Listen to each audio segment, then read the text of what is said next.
Right, let's just cut the crap and let's just get straight on with it.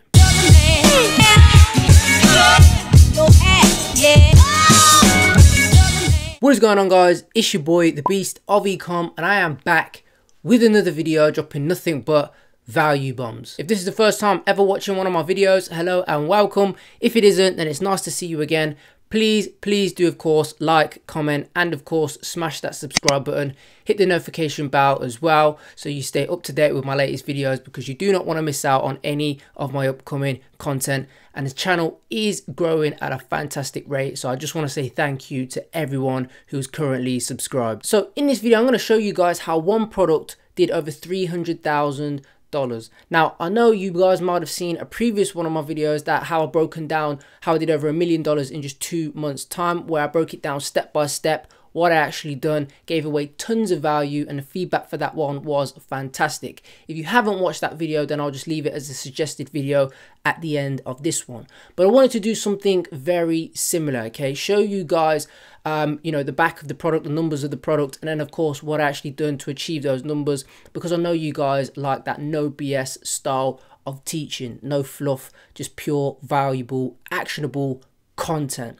Okay, so make sure you stay to the end, watch all of the video. Let's jump into the computer and let's get straight on with it. Right, you are currently flying in a no BS zone. Okay, so grab your favorite drink, sit back, relax, and let's learn until we reach value town. So let's jump straight into it. Okay, and as you can see here, over $300,000 generated with this product. Okay, and one of the things I'm going to break down shortly is the variance that we used, even though it was just one single product. But firstly, I want to refresh the page. As you know, there's always people here out on the internet who don't like to believe and always say it's a scam, you're using some sort of software or whatever it may be. So I just want to really quickly just refresh the screen and then crack on with the video on how I did it and how I actually used the variance as well, because that's a super important part that you need to get right, okay, if you are doing this. So here we are, refreshed and relaunched, and the numbers are exactly still the same, okay, over $300,000 generated. Now, the variance, how did I use these variants? Well, there wasn't variance in the traditional sense, in you know, of different colors, different shapes, different sizes, all those sorts of things. It was the exact same product, but what I've done was I bundled the variants. I bundled the variants. What does that mean? Okay, so basically, the more someone could buy of this product, the more discount they could get. So if they were buying 2, they got X amount off. If they bought 3, they got X amount off. If they bought 4, they got more, etc., etc., and so on and so on. Now, as you can see, okay, this is a way of increasing your AOV, your average order value. And remember, this is completely free, okay? I'm not using any additional apps, any upsell apps, any you know, any additional software or anything like that, okay? This is just free. This is using the native Shopify variants to bundle the product together. And when you do this, okay, yeah, this is when you do this, you increase your average order value. And again, it's totally free, but you'll be surprised when you do this how many people actually take you up on that offer, analyzing the results. So as you can see, you know, we've had close to, what was that, 400 people actually buy close to 2, you know, 3 people buy, you know, 41 people buy 3, 24 people actually buy 4 of the product. Now, this product wasn't exactly cheap to buy 1, and remember, you're making profit off that, off selling one of them. You're making profit. So the more people buy, the more profit you are making without any additional work, upsells, apps, or anything like that. So this is a super important thing to take away from this video, is using the variants. Okay, it's really easy to do. You can just set your variant to something like, you know, discount, and then just then start, you know, putting down the different bundle discounts that people can get. The more they buy, the more discount that they get, and you'll be surprised how many people actually take you up on that offer. Okay, so let's move on and actually talk about how this was generated and breaking it down a little bit better. Okay, so as you can see, how I made over $300,000 with just this one product. And what I want to point out is the spend for that product, I believe, was about £40,000. So I'll feel free to do the conversion rate if you want to.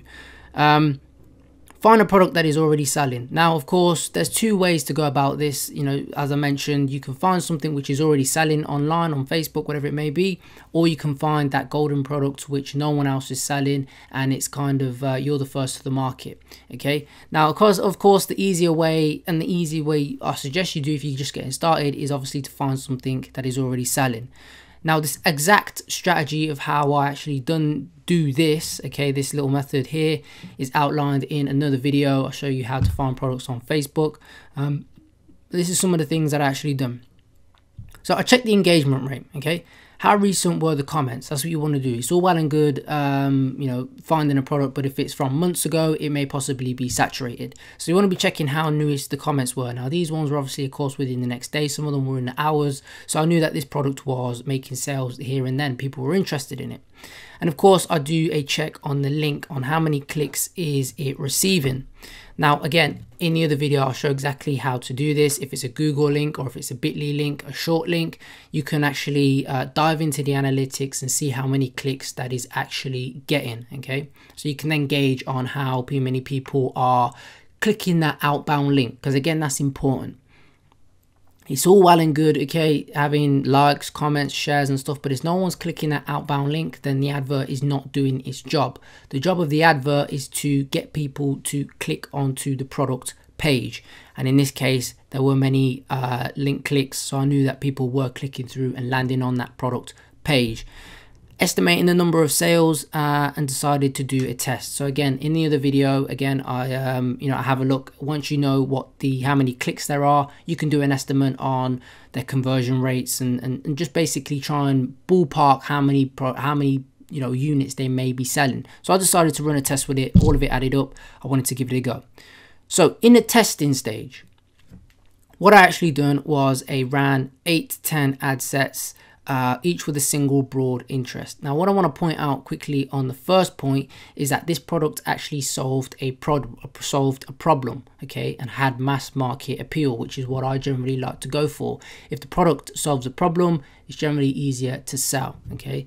Now, I ran 8 to 10 ad sets, each with a single broad interest in the millions. That's what I generally like to go for. Instead of bundling them all up, I want to know which interests are gonna make me, which interests are the money making interests, okay, which are converting, which aren't. And if you bundle them together, you don't really know. Now, I was running some ad sets which were cold audiences, okay, cold interest essentially, and a couple of them, 2 or 3, were warm 1% LLAs, lookalike audiences from previous products. This is something that which a lot of people don't actually do as well. Remember, if you're building your custom audiences, okay, and let's say for example you're selling stuff in the fishing niche, okay, you're building something in the fishing niche and you're building your custom audiences and you create lookalike audiences. Those lookalike audiences can be used for your new products, okay. Don't always go back to testing cold audiences, okay, because remember, you've already spent money on building that audience and creating that audience, so use it, okay. Those people, Facebook have decided that these people like fishing stuff. Okay, so if you've got a new product and you're advertising a new product, just throw in your 1% in there with an ad set, okay? See how they react to it, because at the end of the day, those people are already warm. They're not cold, they're not totally cold interests. So that's what I've done with this one as well. Some ad sets were completely cold interests. 2 or 3 of them were just 1% LLAs from the previous products in the same niche. Of course, they have to be in the same niche. Each ad set was at $10 as the test. Moving on, of course, you want to check your metrics. Now, of course, is the click-through rate good? Now, the click-through rate, okay, on this was great, okay.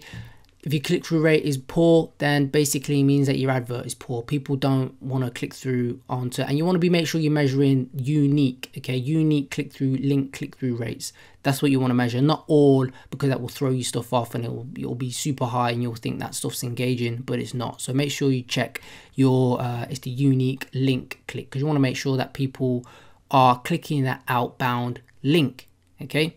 Is your cost per click good? Okay, higher cost per click basically means you're paying more for people to click, the lower the better. Now, of course, ultimately, at the end of the day, with this one, everything was stacking up. But at the end of the day, ultimately, is your ROAS and cost per purchase good? Now, this is what people get a little bit confused with. You know, they think, oh, the click-through rate's high, the cost per click's low, and the CPM's high, you know, but I'm still making sales. Am I going to be able to scale it, and all these sorts of things? At the end of the day, ultimately, it depends on your ROAS, okay, and your cost per purchase. If you're getting high clicks, okay, and you're getting higher click-through rate, but your cost per conversion, your cost per purchase, and your ROAS is still great, okay, then that's the metric you need to focus on, because that is the metric, you know, that is the magic metric. Money in, money out. Money in, money out. That is it, okay? The other ones are great to have and just great indicators. Now, scaling this product. How did I actually scale this product? Well, in this way, I didn't do manual bidding on this actual product. What I actually done was I increased the budget every 2 to 3 days on the winning ad sets, just 20 to 30%, okay? On this one, I actually never went over $50 per ad set on these original ones. Why? Because I like to use them as my insurance policy. And sometimes what happens is with these ones is when you start scaling, this one's up to $100. If you're just doing it 2 to 3 days, what can happen sometimes is your cost per purchase just goes out the window. Okay, so I always like to have, sometimes it depends on the campaign. Like I said, scaling is it's an art. You know, every single product isn't scaled exactly the same. Okay, but in this case, I had an insurance policy, which I like to call them, you know, as the ad sets. And those lower ones, obviously, if you've got a lower budget, those ones will always generally give you the lowest cost per purchases. Okay, now I was duplicating the winners to higher budgets to see how they perform for 24 to 48 hours, and of course assess your data.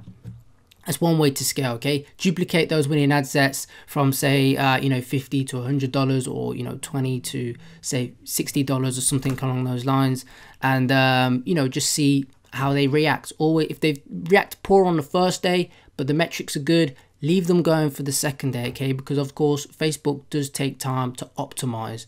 Now the first day may not be great, but the second day, after 48 hours, your cost per purchase may decrease. So always keep an eye on that. Analyze the bad performing ad sets. Now of course you're going to have bad performing ad sets, you know, where your cost per purchase are completely out the window, but don't just switch them off right away. Switch them off, okay, but don't write them off. What I've done with this one is, of course, I always analyze the bad performing ad sets. Why were they bad? Okay, is there a breakout gender? Is there a breakout placement? Is there a breakout age group?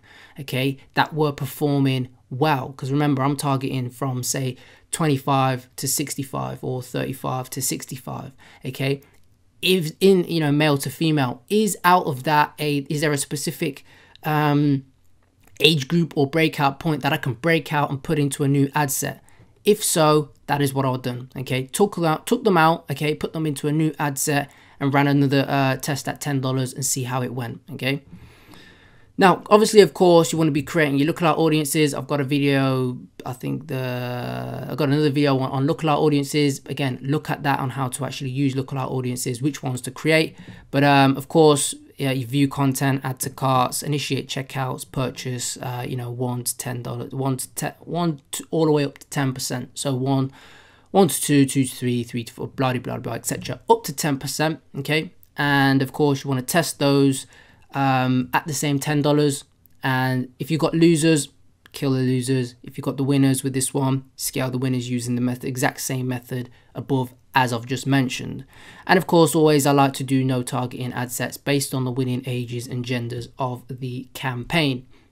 Now, of course, if you've got a campaign running such as this one and you find that people, you know, in a certain age group, you know, say women age 45 to 35 and women's age 35 to 45 are just outperforming everyone else, do a no target one, target the whole world and just have women who are 35 to 45 and let Facebook pick out the buyers. Okay, so as you can see, that is the whole process. No BS, you know, no crap, no fluffy stuff, just 100% pure content. So I hope you guys got some value from it. So I hope you guys got some value from this video. If you did, please do like, comment, and of course smash that subscribe button. Hit the notification bell so you stay up to date with the latest videos and become a part of the notification gang. Like I said, the channel is moving at a fast pace. I love everyone, all the comments, all of the messages that I get. And yeah, join the team. You know, give away nothing but value on a weekly basis, and it's all free. So what have you got to lose? Most importantly, if you did find anything in this video valuable, please do test it out and run your own tests. Okay, the worst thing you can do is just consume tons and tons of information and then take no action whatsoever. So make sure you do actually implement things that you do find valuable and that you want to test. Now, I have got a link to my free mastermind course. It will be down below. Click the link. I'm in there, other marketers are in there, all helping each other out with Shopify, with dropshipping, with e-commerce. So come, network, join the team. So that is it for this video. I'll be back with another one. It does seem like I'm losing my voice, so that is pretty much a sign to say goodbye and take care. Yeah.